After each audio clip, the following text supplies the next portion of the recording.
Cash जो है वो CASH कैश नहीं है, CASS है। क्यों कोहली साहब?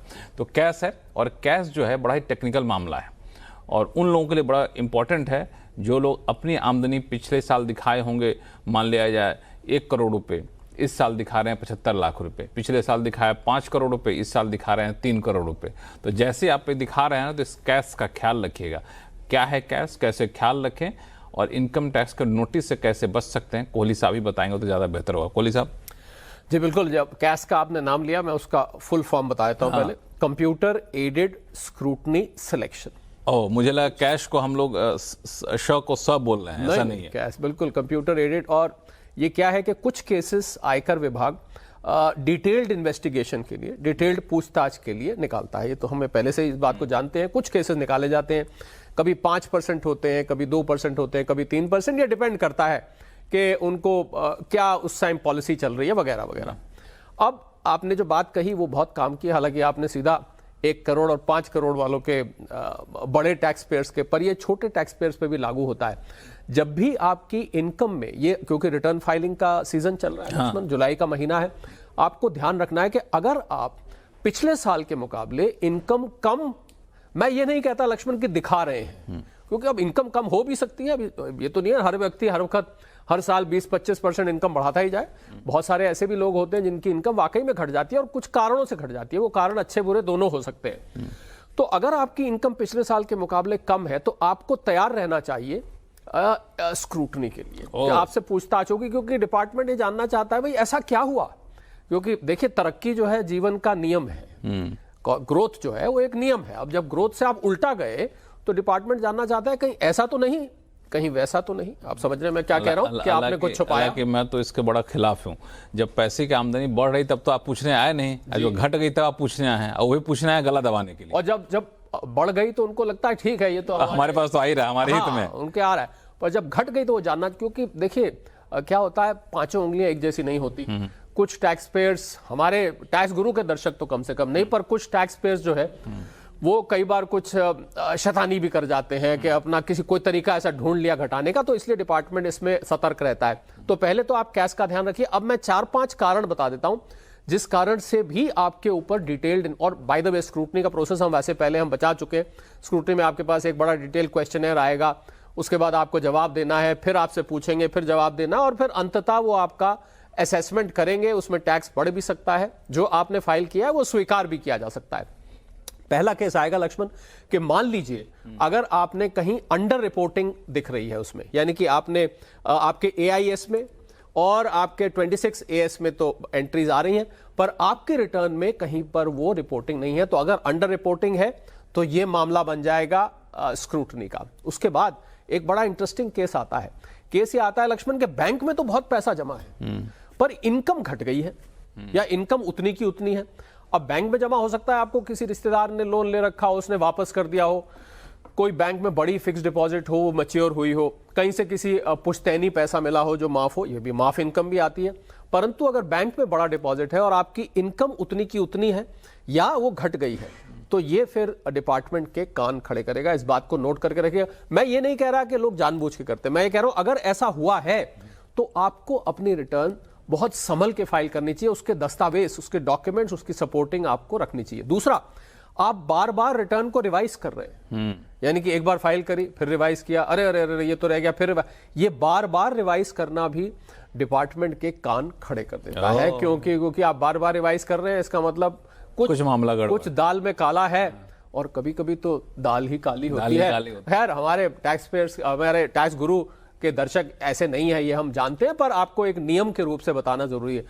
दूसरा ये लक्ष्मण, कोई बड़ा लॉस आपने बुक कर लिया इस साल, एकदम से बड़ा लॉस है। लॉस सच में भी हो सकता है, मकान बेचने में हो सकता है, शेयर्स से हो सकता है, किसी और बिजनेस में लॉस हो सकता है। बहुत बड़ा लॉस बुक करा है, ये भी एक कारण बन जाता है आपके ऊपर एक माइक्रोस्कोपिक लेंस लगाने का। तो इन सब, आप अब रिटर्न फाइल कर रहे हैं तो मैं सबको सलाह ये दूंगा लक्ष्मण कि जब आप रिटर्न फाइल कर रहे हैं तो आप पिछले साल के रिटर्न से एक दफे उसको कंपेयर करके देख ले, क्योंकि डिपार्टमेंट ने डेटा एनालिटिक्स के माध्यम से ऐसे सॉफ्टवेयर बनाया हुआ है, और अब तो उसमें AI भी यूज होता है, कि वो आपके पिछले 2-3 साल के रिटर्न से अपने आप कंपेयर हो जाता है। आपने भले ही ना कंपेयर किया, मतलब वो जानना चाहते हैं अचानक से आमदनी क्यों कम हो जाती है, ये देख रहेगा। तो पिछले साल का जो रिटर्न है उससे कंपेयर किया जाता है, उस डेटा कहता है। तो 3 बातों का ख्याल रखना। पहला, अगर आमदनी अचानक से बहुत ज्यादा कम हो गई है पिछले साल के मुकाबले, तो इनकम टैक्स डिपार्टमेंट के आप रडार पर हैं, आपको ये साबित करना होगा कि हमारी आमदनी क्यों कम हुई, कैसे कम हुई, इसका प्रूफ रखिए। दूसरा, बार बार इनकम टैक्स रिटर्न में फेरबदल करने से बचिए, और फेरबदल कर रहे हैं तो आपके पास वैध वजह होनी चाहिए। और तीसरा, अगर कोई बहुत बड़ा लॉस आपने बुक कर लिया है तो ये भी इनकम टैक्स डिपार्टमेंट के कान खड़े कर सकते हैं। और चौथा, अगर बैंक में बड़ा डिपॉजिट किया है परंतु इनकम नहीं बढ़ रही, हाँ, बैंक में बड़ा डिपॉजिट किया लेकिन इनकम नहीं बढ़ रही है, तब भी आपको ख्याल रखना पड़ेगा। ये चारों चीजों में कुछ गलत आप नहीं कर रहे होंगे, लेकिन इनकम टैक्स डिपार्टमेंट आपको शक की निगाह से देखेगा, तो उसके शक को दूर करने के लिए आपके पास दस्तावेजी प्रूफ होने चाहिए। राइट, बिल्कुल। मतलब आपसे जो करस्पॉन्डेंस शुरू हो गई डिपार्टमेंट से स्क्रूटनी की, वो बहुत ज्यादा पसंदीदा नहीं होती, पसंदीदा वो जो सवाल पूछे जाते हैं बड़े अनकंफर्टेबल से होते हैं। तो इसीलिए आप इन सब चीजों से बच के रहिए। नहीं बच पाते तो अपने पास ठोस सबूत रखिए। इस बीच कई सारे फोन कॉल्स हमारे पास आ रहे हैं। सबसे पहले चलते हैं कानपुर। संजय कटियार साहब हमारे साथ हैं। संजय कटियार साहब, नमस्ते। नमस्कार। बताया जाए। जी, नमस्कार। नमस्कार सर, मैं बहुत पुराना लखोटिया जी के समय से प्रोग्राम देख रहा हूँ। क्या बात है। और काफी कुछ सीखने को मिला आपका। मतलब मैं शायद ही कोई मिस करता हूँ प्रोग्राम। बहुत धन्यवाद सर, आप हमारे शो के बहुत पुराने श्रोता हैं। एक्चुअली मैं रिटायर हो गया हूँ, तो बहुत से लोगों का फ्री भी भरता हूँ मैं ITR। क्या बात है, देख के। वाह वाह।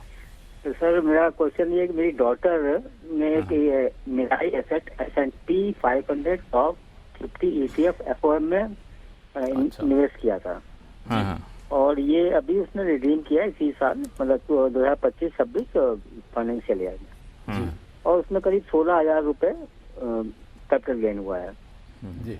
अब एक्चुअल में जो मैं सर्च कर रहा हूँ, मतलब गूगल में या कहीं से भी बुक से, तो उसमें अलग अलग ओपिनियन आ रही है। कई कुछ लोग कहते हैं कि ये डेब्ट फंड माना जाएगा, उसके हिसाब से जो आपकी स्लैब आती है टैक्स स्लैब उसमें लगेगा। कुछ लोग कह रहे हैं कि 1,25,000 का रिबेट इसमें नहीं मिलेगी और 12% लॉन्ग टर्म लगेगा।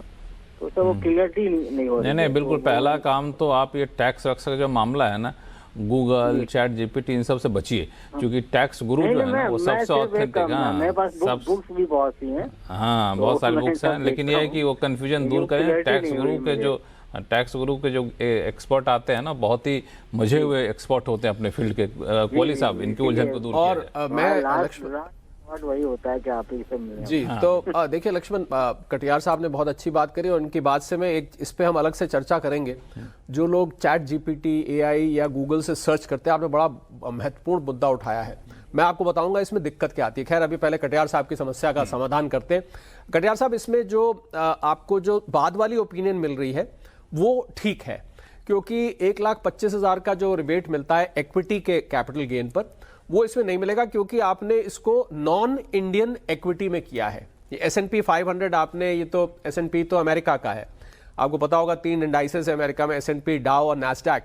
तो आप S&P 500 में किया है, फंड ऑफ फंड्स में किया है, तो ये भारत का नहीं है। तो इसलिए इस पे आपको जो कैपिटल गेन 1,25,000 मिलता है वो आपको नहीं मिलेगा। होगा तो कैपिटल गेन ही, क्या बकायदा आप इसको कैपिटल गेन दिखाएंगे।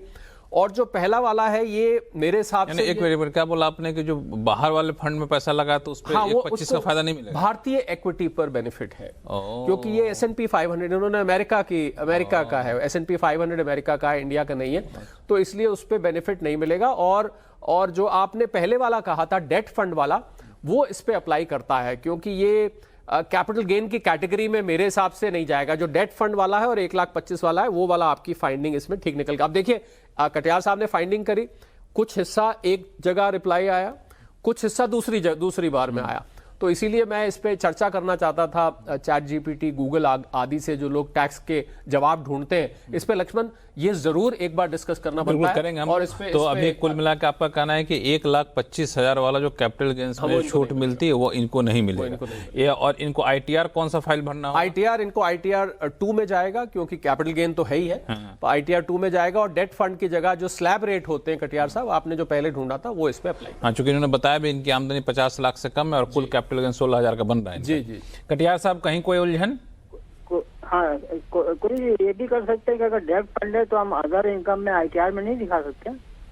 नहीं होगा तो कैपिटल गेन में, क्योंकि डेट फंड को हम कैपिटल गेन में वैसे अदर इनकम में दिखा सकते हैं, क्योंकि बेसिक कैटेगरी कैपिटल गेन के दिखा सकते हैं, आप अदर इनकम में भी दिखा दे तो मुझे नहीं लगता, क्योंकि देखिए डिपार्टमेंट को क्या है कि इस पे जो फुल स्लैब रेट पे टैक्स आना चाहिए, अगर फुल रेट पे टैक्स आ तो मुझे नहीं लगता कि अदर इनकम में भी दिखाएंगे तो कोई इसमें ज्यादा समस्या आएगी।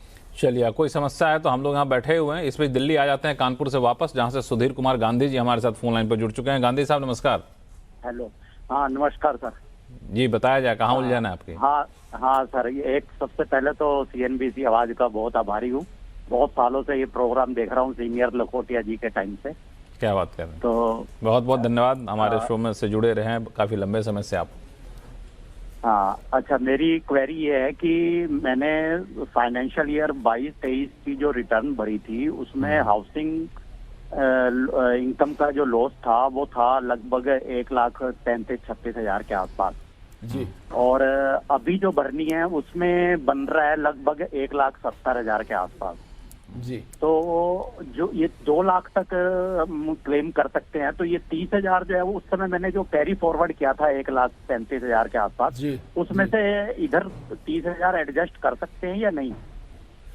गांधी जी देखिए, जो ब्रॉड फॉरवर्ड लॉस होता है हाउसिंग का, पहली बात तो वो हाउसिंग इनकम के अगेंस्ट ही उसको एडजस्ट कर सकते हैं। और जो 2 लाख की आप बात कर रहे हैं, दो चीजें यहां पर आप दो अलग अलग चीजें जानना चाह रहे हैं। जो 2 लाख है वो सेम ईयर में अप्लाई करता है, यानी कि वो एक ही ईयर का होता है 2 लाख। पहली बात तो वो 2 लाख सेम ईयर का है। जो ब्रॉड फॉरवर्ड लॉस है उसको आप केवल हाउसिंग इनकम के अगेंस्ट ही एडजस्ट कर सकते हैं। तो मैं उम्मीद करता हूं आपकी दोनों के दोनों जो सवाल थे उसका जवाब मिल गया होगा। 2 लाख करंट ईयर पे अप्लाई करता है और ब्रॉड फॉरवर्ड खाली हाउसिंग इनकम पे अप्लाई करता है। गांधी जी कोई दिक्कत है तो वो हाउसिंग इनकम का ही, वो भी और इस साल वाला भी। हाँ जी, है हाउसिंग इनकम पर नियम जो है ब्रॉड फॉरवर्ड और कैरी फॉरवर्ड लॉसेस के गांधी साहब, वो इस प्रकार के हैं कि आप ब्रॉड फॉरवर्ड लॉस को हाउसिंग इनकम के अगेंस्ट ही कर सकते हैं, और जो इस साल 2 लाख वाला है उसको आप एडजस्ट कर सकते हैं नॉर्मल। हाँ, क्योंकि है दोनों हाउसिंग का ही, लेकिन अलग अलग प्रावधान है, उसके आपको करना होगा। चलिए गांधी जी, कोई दिक्कत होनी नहीं चाहिए, होगी तो हम लोग यहाँ बैठे हुए हैं।